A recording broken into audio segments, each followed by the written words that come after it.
Hello, this is Ryan Woodward recording a little demo of a JK flip-flop counter I made from the JK flip-flop we actually made in a class over at GCU. And it actually uses that same JK flip-flop. You might have seen it in another video I made. But based on that, we actually use a structural model for our architecture, where we declare a component JK flip-flop. This port is identical, or excuse me, these ports are identical to those in the JK flip-flop here.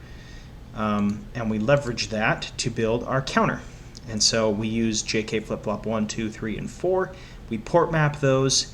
And the way it goes, if we were to look up the schematic of a synchronous counter, that's how I lined up all these ports. So we have clock in, and eventually that intermediate signal becomes M1.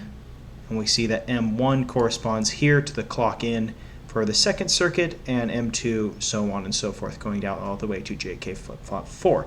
So that's how that actual circuit is connected and all. Again, here's the truth table for our JK flip-flop. Let me actually zoom in. Whoops.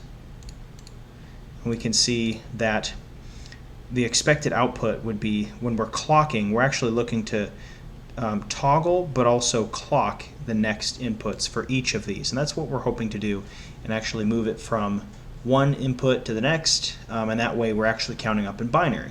And that's how we achieve memory, and that's how we can achieve this in counting as well.